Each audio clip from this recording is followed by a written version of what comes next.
Y si les contara que Arthur Fleck, también conocido como el Joker, es uno de los mejores ejemplos de un personaje basado en la idea de un antihéroe que se ha hecho en el cine, ¿qué pensarían?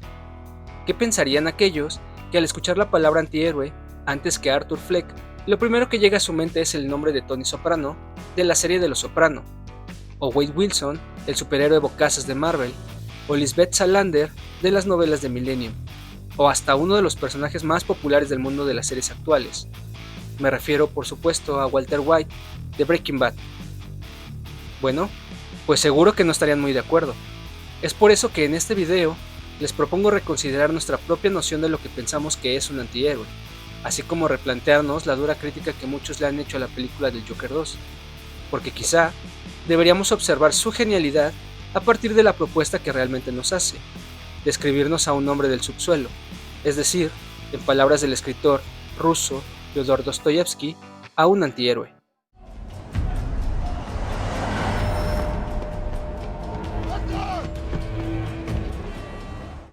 Para comenzar esta defensa o reflexión, permítanme plantearles unas preguntas, que seguro muchos pueden llegar a considerar que son inútiles, pues a estas alturas de la historia del cine pareciera que están muy entendidas, pero que nos sirven bien para dar inicio a este tema. ¿Qué es lo que define a un antihéroe? ¿Cuáles son sus características? ¿De dónde viene esta definición? Bueno, pues abocado a esta tarea, realicé una pequeña exploración por la red intentando descifrar el origen actual de esta idea. Y tras una breve investigación, di con un artículo muy interesante en la página de Cine Premier titulado Los mejores antihéroes del cine y la televisión. En este artículo, además de hacer un top 10 de los mejores antihéroes, se nos ofrece una descripción de lo que sería considerado como un personaje con las características de un antihéroe. El artículo, firmado por Brenda Medel, dice así. Se trata de un protagonista que resulta ordinario, pero además podríamos decir que posee autosuficiencia, es enajenado, indiferente, egoísta, posee defectos y debilidades, se muestra desilusionado ante el mundo que lo rodea, pero sobre todo porque es un personaje solitario que al final del día muestra sentimientos de bondad. Sentimientos de bondad, quiero resaltar, nos dice el articulista como una característica definitoria de este tipo de protagonista, porque puede ser un egoísta y solitario, sin embargo siempre es alguien que termina haciendo lo correcto, o llevando a cabo algún acto de bondad. Para sostener esto, Brenda Medel cita el libro El viaje del escritor de Christopher Vogler. En ese texto del año 1992, Vogler menciona que un antihéroe no es lo opuesto al héroe, sino un tipo de héroe muy concreto, uno que tal vez podría ser considerado un villano por encontrarse fuera de la ley, según la percepción de la sociedad, pero hacia quien el público principalmente siente simpatía. Nos identificamos con estos seres extraños, forasteros en su realidad, porque todos nos hemos sentido así en un momento u otro de nuestras vidas. Con esto, además de tener una pista del origen de lo que hoy entendemos por un antihéroe, también tenemos muchas más características que lo definirían, por lo que este tipo de personaje no sería lo opuesto a un héroe, aunque malamente se le pueda considerar como un villano. Es alguien que opera al margen de la ley, es indiferente y egoísta, sin embargo es alguien por lo que el público siente simpatía, ya que al final del día muestra sentimientos de bondad. Con esta definición puede entenderse muy bien el por qué personajes como Wade Wilson, Severus Snape de la saga de Harry Potter o el conductor en la película de Drive son considerados antihéroes, ya que a pesar de que tengan un desarrollo egoísta, solitario o incluso muy cercano a ser villanos, son figuras que terminan mostrando actos de bondad que suelen simpatizar con el espectador. Sin embargo, esto también provoca dos grandes dudas. La primera es, y bueno, en todo esto, ¿dónde queda el prefijo anti? Ese que nos señala que un antihéroe es eso, lo opuesto a un héroe. Porque según lo que se nos dice, un antihéroe simplemente sería un tipo de héroe concreto, para nada su contrario. Y la segunda, ¿existe una definición de lo que es un antihéroe que nos dé características opuestas, realmente opuestas de lo que es un héroe? Les adelanto que sí, existe. Pero esta es una definición que debemos rastrear muchos años atrás, concretamente hasta el siglo XIX, en un pequeño librito escrito por un gran escritor, Memorias del subsuelo, de Fyodor Dostoyevsky.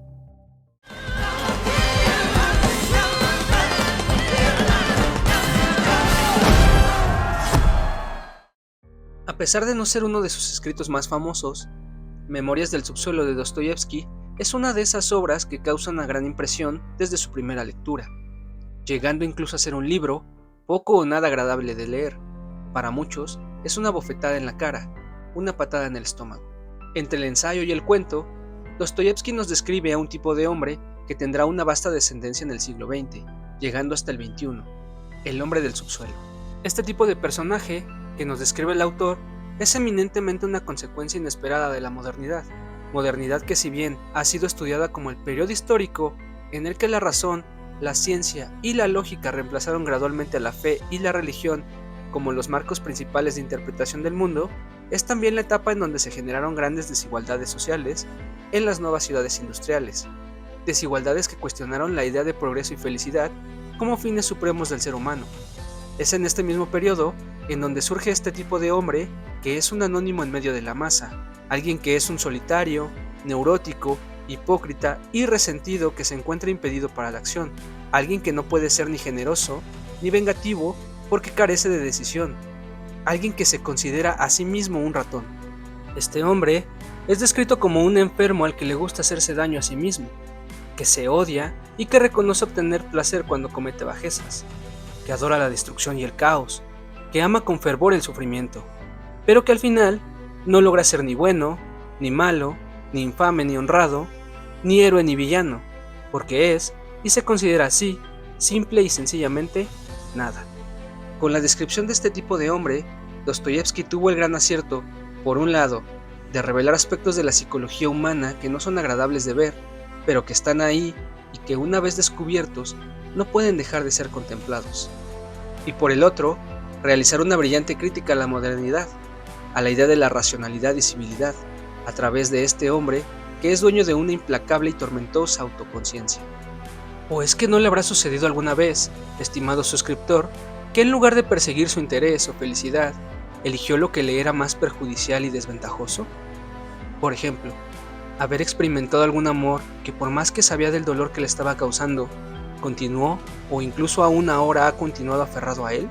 o quizá estar en algún trabajo que por más que le provoque una sensación de esclavitud, no se sentía o no se siente capaz de abandonar. ¿O no ha pensado alguna vez que la supuesta civilización de la que tanto se ha escrito, esa que supuestamente suavizaría el carácter del hombre, haciéndole menos sanguinario, se encuentra en contradicción constante con lo que vemos a nuestro alrededor, como si el ser humano hallara placer en el derramamiento de sangre? Pues he aquí el hombre del subsuelo, un tipo de hombre que al final de su libro, el mismo Dostoyevski nos dirá que reúne expresamente todos los rasgos y atributos de lo que es un antihéroe, rasgos que en mi opinión caracterizan al personaje motivo de este video, el Joker.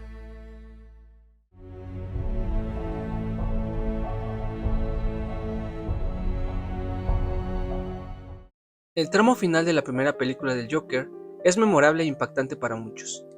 Arthur Fleck, que pide ser presentado como el Joker, toma una pistola y asesina a sangre fría, enfrente del público y la audiencia televisiva, al presentador Murray Franklin. Arrestado por este hecho y escoltado por policías rumbo a la comisaría, Arthur observa por la ventana la destrucción y el caos que su acto ha provocado en la ciudad. Ríe alegremente, cuando de pronto, una ambulancia embiste la patrulla, matando a los policías. Entonces, el Joker es liberado por sus seguidores, quienes lo rodean y vitorean usando máscaras de payaso, incitándolo después a bailar la sonata del nihilismo oscuro, que poco a poco también se va apoderando de la sociedad. Una imagen del nihilismo oscuro, así se refirió el filósofo Slavoj Žižek al hablar de la primera película del Joker. Es una representación de la realidad en la que viven las personas pobres y sin asistencia sanitaria en Estados Unidos. Para otros, es quizá más bien una obra alarmante, alocada y violenta, que invoca la imagen de una figura antisistema en contra del establishment, con unos rasgos claramente de odio hacia la élite política y económica que en algunas ocasiones ha sido utilizado en revueltas radicales, como el uso de un disfraz y la fascinación por la violencia. Villano para unos, héroe para otros, esta imagen del personaje con la que finaliza la primera parte contrastará mucho con el final que se nos presentará en el Joker 2, y que hace entendible la decepción o el desprecio hacia esta segunda entrega, pues más que un modelo de hombre antisistema o el nacimiento de un gran villano, lo que nos dará el director Todd Phillips es un simple y quizá para muchos decepcionante hombre del subsuelo. Pero bueno, Pasemos a la segunda entrega. A punto de ser enjuiciado por los crímenes que cometió, Arthur Fleck pasa sus días en una celda para pacientes peligrosos del psiquiátrico de Arkham. Ahí conoce a otra paciente llamada Harleen Lee Winsell, quien le expresa admiración por los crímenes que realizó, pero particularmente por la personalidad del Joker, ese hombre empático que logró atraer a miles de seguidores por la ciudad, que se constituyó en una bandera representativa en contra del sistema y que logró despertar en ella una gran pasión y deseo por poseer la capacidad de hacer arder ese mundo tan roto que le parece la ciudad de Gotham. Juntos, Arthur y Lee son protagonistas de un romance idílico y onírico, romance con el que Lee busca detonar la liberación del Joker, contenida en Arthur, situación que conlleva que el mismo Arthur, envuelto en el traje del Joker, se represente a sí mismo en su juicio. Por supuesto, la película intenta además demostrar críticamente en toda su proyección el abuso en los sistemas carcelarios u hospitalarios en contra de los pacientes y presos, al puro estilo, claro guardando las distancias, de películas como Bronson o Atrapado sin salida. Sin embargo, la parte más interesante para el fin de este video se da en el trayecto final de la película,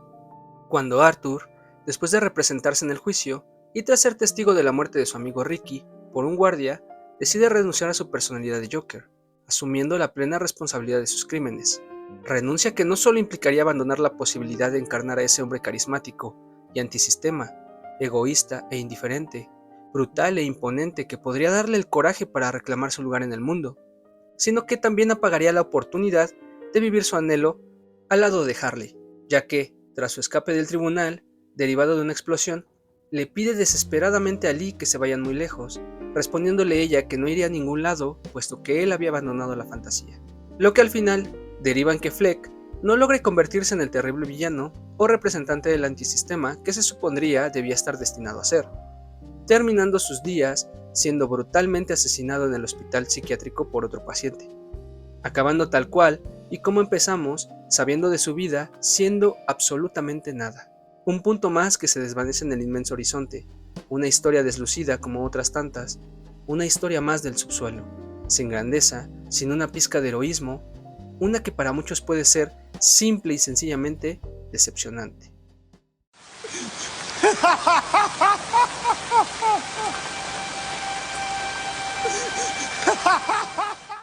La película del Joker 2 no solo no acierta en mostrarnos a un hombre malo o infame, sino que falla terriblemente, y pienso más bien que lo hace a propósito, el presentarnos el surgimiento de un gran villano o una figura antisistema.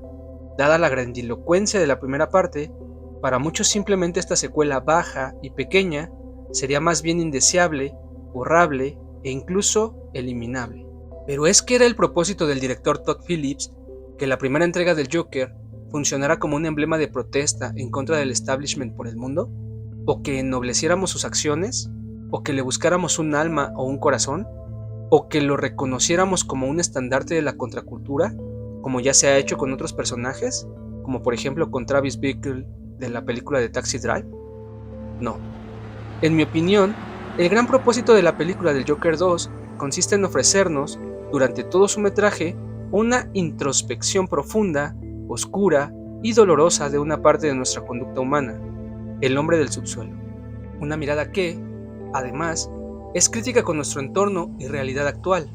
¿O es que acaso las condiciones que dieron lugar al surgimiento de este antihéroe, descrito desde el siglo XIX por Dostoyevsky, no siguen al día de hoy, más de un siglo después, muy presentes?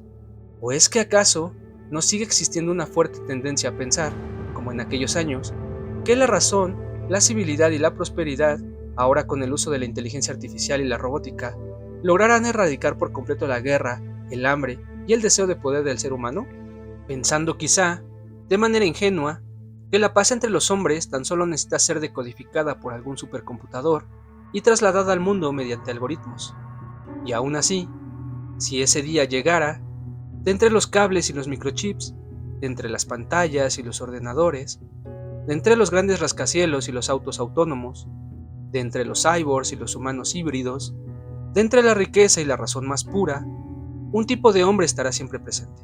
uno que vendrá de las partes más oscuras y dolorosas de la mente humana, uno que es malicioso y pequeño, que es rencoroso y vil, uno que muchos negarán haber visto, uno que cualquiera negará haber sido, uno que inevitablemente surgirá de lo más profundo de nuestro subsuelo.